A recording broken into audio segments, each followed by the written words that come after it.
Em 1500, as costas do Brasil eram habitadas, sobretudo, por comunidades horticultoras itinerantes de língua tupi-guarani. A colonização portuguesa introduziu na região a agricultura escravista, latifundiária, monocultora e exportadora, que, após a extinção tendencial dos nativos escravizados, em torno dos anos 1600, passou a importar grande número de africanos duramente feitorizados. A escravidão colonial alimentou visões sobre a inferioridade do africano, considerado ser humano apenas quando castigado. O limitado desenvolvimento das forças produtivas materiais e a brutalidade do trabalho determinavam formas rústicas de resistência ao escravismo, ou seja, a oposição do cativo ao trabalho, a morte de escravistas, fuga, quilombos, insurreições. O cativo lutava por sua libertação e não pelo fim da escravidão, organização social tardiamente superada na história do Brasil. De 1500 até 1888, o escravismo colonial, modo de produção historicamente novo, subordinou as formas secundárias de produção e de exploração. Durante esse longo período, o mundo rural dominou o mundo urbano. A monocultura escravista exportadora, articulada toda a vida econômica e social, produzindo regionalmente seus produtos e vendendo-os no exterior. Ou seja, não podemos falar de uma colônia, mas de diversas colônias luso-brasileiras. O braço feitorizado chegava da África. A escravidão dominou a mineração e a economia pastoril. Até 1808, 1822, o Brasil conheceu status colonial com as decisões políticas tomadas em Portugal e as relações econômicas determinadas, no geral, pela Inglaterra. Sobretudo de 1532 a 1822, foi enorme a semi-autonomia das colônias luso-americanas. Devido ao sistema de ventos, o Rio de Janeiro estava mais próximo a Luanda do que o Pará. Do Maranhão se chegava mais rápido a Lisboa do que do Rio de Janeiro, e mesmo ao Rio de Janeiro. As fazendas escravistas abasteciam os cativos e senhores e os livros pobres. Esse segmento social sem maior expressão pouco consumia. A metrópole portuguesa reprimia a produção manufatureira que substituísse as importações. Os principais portos e centros regionais coloniais, Rio de Janeiro, São Paulo, Bahia, Maranhão, Rio Grande do Sul, dominava as zonas e mercados circunvizinhos, importando os manufaturados desde a Europa, via Portugal, exportando açúcar, algodão, arroz, cacau, couros, fumos, minérios, charques, sobretudo.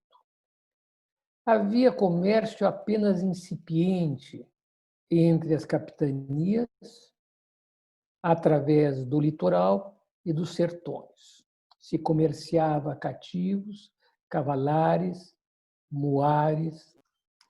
As colônias luso-brasileiras não conheceram universidade, imprensa, correio. Grande número de senhores de escravos de terra era analfabeto. As escolas, sobretudo religiosas, dirigidas principalmente por jesuítas, eram muito raras. Na colônia, falavam-se o padrão culto português e os diversos falares populares da Lusitânia. Falavam-se também diversas línguas gerais tupi-guarani e línguas gerais africanas. O baixo nível cultural da colônia expressava o rústico desenvolvimento das forças produtivas materiais sob o escravismo colonial. Os portos de Salvador e, a seguir, do Rio de Janeiro e seus ricos comerciantes, portos sem direitos monopólicos, dominavam um tráfico negreiro que sustentava a reprodução da mão de obra escravizada, devido à baixa expansão vegetativa desta população. Uma baixa expansão nascida das duríssimas condições de vida e de trabalho.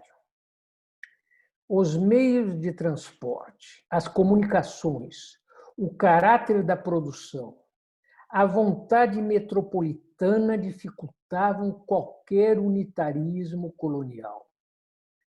As diversas capitanias viviam como verdadeiros estados estrangeiros administrados por uma mesma coroa. Coroa obrigada a transigir com os grandes proprietários locais para manter-se na América. Os escravistas detinham o essencial do poder econômico e social em suas regiões e conheciam subordinação relativa às classes dominantes e hegemônicas de Portugal. O exclusivismo mercantilista desenvolvera, sobretudo, as metrópoles, mas também as colônias. Tudo sobre as costas, sobre o custo de terrível exploração dos cativos. Os escravistas lusos brasileiros sentiam-se lusitanos e membros de suas comunidades regionais, ou seja, sentiam-se também pernambucanos, baianos, paulistas. É anacronismo falar de um sentimento nacional brasileiro no período colonial, materialmente impossível. Em início dos anos 1800, acelerou a produção capitalista, sobretudo inglesa. As nações ibéricas, incapazes de realizar suas revoluções burguesas, estavam predestinadas a perderem as possessões americanas. Falharam as tentativas reformistas de Pombal em Portugal e dos Bourbons na Espanha. O monopólio colonial, que garantia o desenvolvimento colonial, se transformou em entrave à economia do velho e do novo mundo. As classes dominantes coloniais se lançaram à conquista do poder político das regiões que dominavam já economicamente, apoiadas nesse movimento pelas nações capitalistas emergentes que já se insinuavam nas Américas através do contrabando. Os projetos americanos de independência colonial articulavam-se no contexto das regiões geoeconômicas mais dinâmicas. Para além de fabulações retóricas isoladas, não houve proposta de unitarismo nacional das colônias espanholas e portuguesas. Em 1776 a 1783, as 13 colônias anglo-americanas federalizaram-se ao lutar pela independência para fazer frente ao forte poder inglês, mantendo paradoxalmente duas formas dominantes de produção, a forma escravista e a forma capitalista em regiões diversas, contradição que levaria à terrível Guerra da Secessão, né, um século mais tarde, relativamente. As colônias hispano-americanas semi-dependentes na produção econômica e de administração regionalizada, eram administradas pelos vice-reinados, possuíam a mesma língua, o espanhol, a mesma língua dominante, a mesma cultura e a mesma religião dominantes. As forças das tendências centrífugas dos blocos geoeconômicos explodiu a América Espanhola em uma constelação de repúblicas independentes, não havendo base material para o unitarismo, que chegou a ser proposto e era apoiado pelos Estados Unidos e pela Inglaterra. Ao contrário, nas colônias luso-brasileiras, onde atuavam as mesmas forças que produziram a atomização hispano-americana, a história se passou em forma diferente. No passado, havia ocorrido fortes movimentos separatistas regionais, movimento das classes senhoriais, sem qualquer sentido social, sobretudo em Pernambuco, Minas Gerais, Bahia, São Paulo. A Guerra dos Mascates, a Guerra dos Emboabas, a Inconfidência Mineira, a Revolução Pernambucana.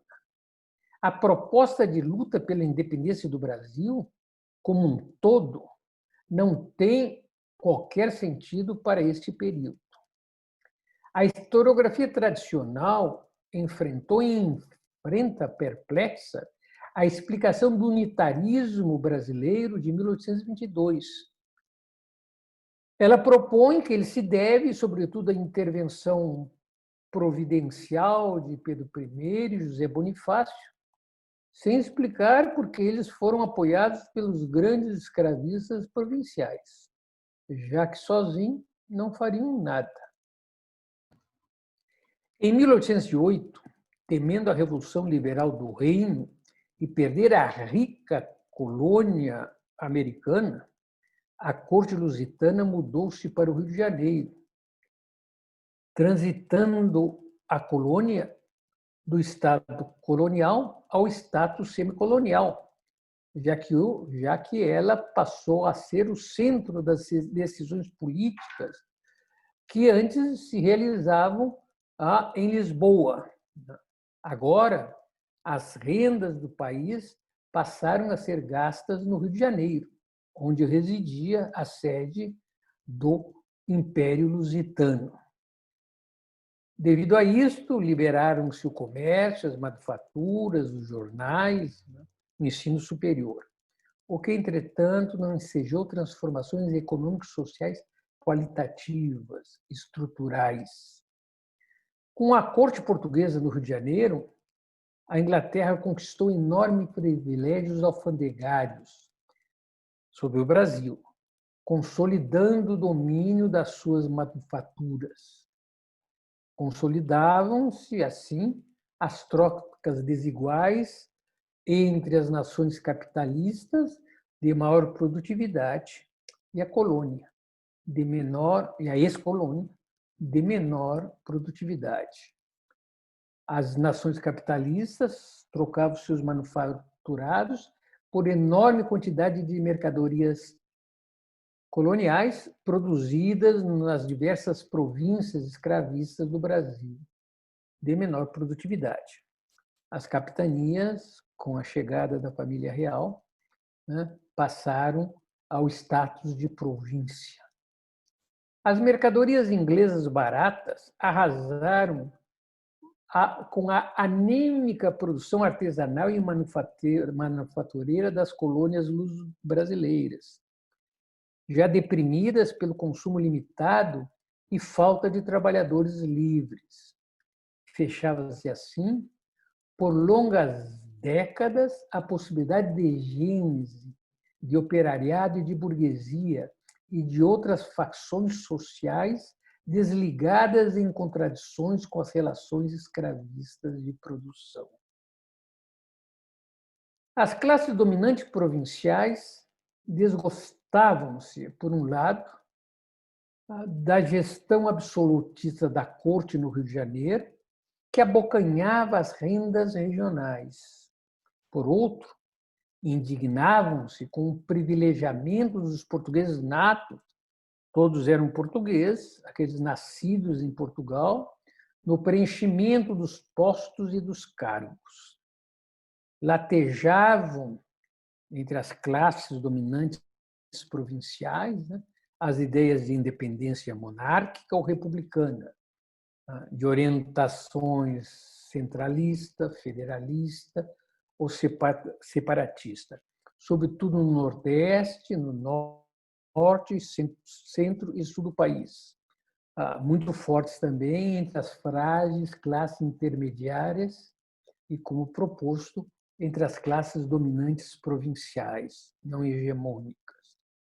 Em 1820, o projeto da Revolução do Porto, em Portugal, de caráter liberal para Portugal, de recolonizar o Brasil, colocou graves questões sociais, econômicas e políticas a serem resolvidas pelas classes escravistas luso-brasileiras hegemônicas, ou seja, pelos grandes escravistas, né, do agora Reino do Brasil. Entre essas questões, destacavam-se a oposição à pressão inglesa pela abolição do tráfico de africanos. A Inglaterra não propunha a abolição da escravidão, mas do tráfico de africanos, o semi-monopólio comercial lusitano e, sobretudo, né, preocupavam esses setores escravistas a defesa da ordem escravista. As fortes reivindicações separatistas e federalistas radicais apontavam, como nas colônias espanholas, para a explosão do Reino do Brasil em repúblicas, organizadas em torno das províncias mais fortes, ou seja, o Rio Grande do Sul, no sul, São Paulo, Rio de Janeiro, no centro-sul, Pernambuco, a Bahia, né, no norte. Era possível também a manutenção do domínio de Portugal, ao menos por algum tempo, sobre as regiões do Nordeste e do Norte, onde eram fortes o comércio português e as tropas lusitanas ali estabelecidas. Os grandes escravistas queriam manter a autonomia em relação a Portugal, conquistada nos fatos com a chegada da família real em 1808, queriam nacionalizar as atividades comerciais, ou seja, superar a dependência ao comércio lusitano, queriam pôr limites ao absolutismo. Tudo isso sem comprometer a organização social escravista.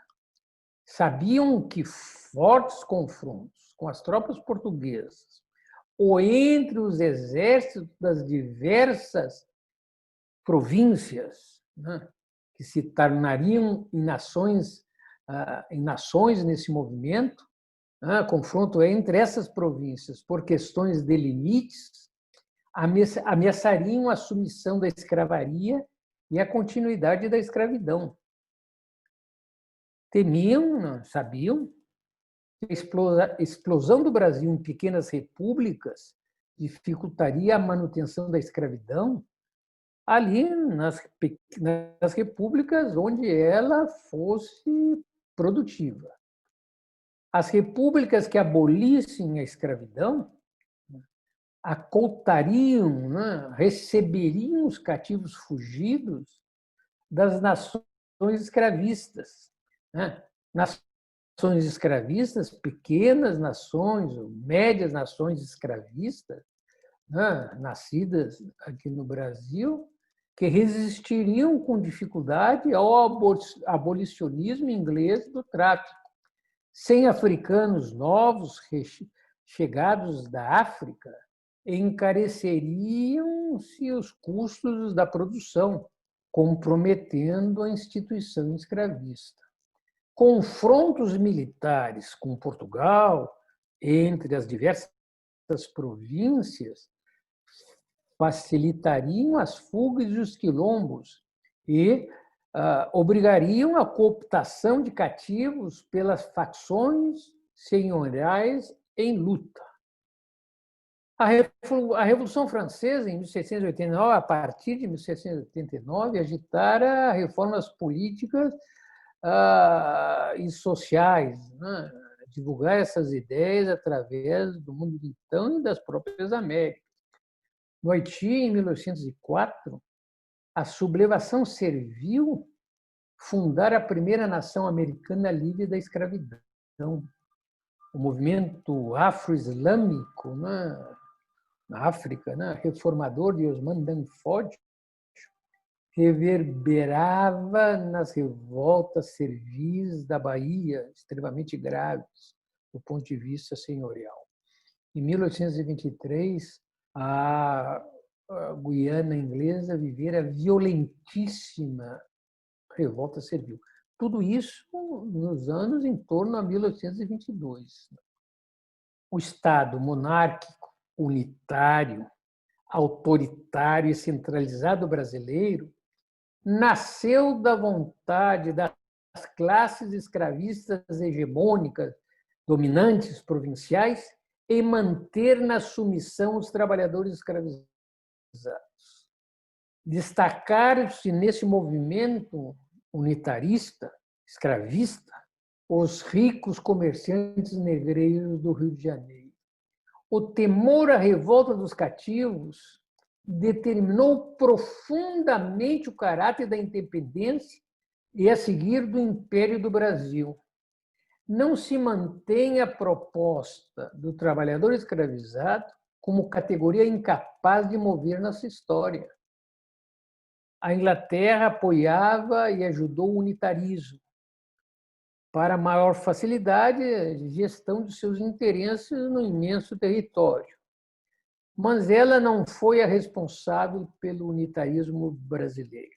A Inglaterra não possuía força para se impor aqui, no Brasil, aos grandes escravistas, como comprova a longa resistência dos escravistas hegemônicos brasileiros em defesa do tráfico do início do século XIX até 1850. Portanto, as veleidades republicanas, liberais, separatistas e federalistas de segmentos livres e das classes dominantes regionais subordinadas das províncias mais pobres foram recalcadas em prol da segurança escravista. A independência do Brasil foi a mais conservadora das Américas, ao entronizar como soberano, um soberano quase autocrático, um príncipe português e herdeiro do trono lusitano. A independência brasileira criou um Estado unitário, pré-nacional, limitado por singularidades políticas, sociais e econômicas regionais e pela exclusão legal da cidadania dos cativos e nativos, e por uma exclusão de fato dos libertos, caboclos, livres, pobres. Fundou-se um Estado sem nação, quando na Europa a Revolução Burguesa consolidava as nacionalidades dominantes, como a Holanda, a Inglaterra, a França. Na sociedade imperial brasileira, as elites eram brancas, ainda que esses brancos fossem, não raro, mulatos e mesmo negros. Havia ex-cativos escravistas, em geral proprietários de poucos trabalhadores. Na nova sociedade imperial, como na colônia, dominava os proprietários de cativos, e não de terra. Qualquer escravista era capaz de comprar terras, mas nem todo proprietário de terra podia comprar cativos em número suficiente para explorar suas terras. Era a propriedade de cativos, era a escravidão, eram as relações sociais escravistas, portanto, que determinava a reprodução do capital, reprodução escravista de capital. A aristocracia escravista se distinguia pela renda dos homens livres sem ou com poucos bens. Os homens livres eram os profissionais liberais, o clero, os caixeiros, atendentes de lojas, pequenos e médios plantadores, pequenos e médios criadores, oficiais subalternos das forças militares, das tropas de primeira linha. Os homens livres conformavam a sociedade civil, mas apenas os proprietários fortes faziam parte da sociedade política. A entronização como imperador do então príncipe regente Pedro I assegurou os interesses do comércio lusitano no Brasil. Dom Pedro era um lusitano e da dinastia dos Braganças. Dom Pedro era herdeiro do seu pai e da coroa portuguesa.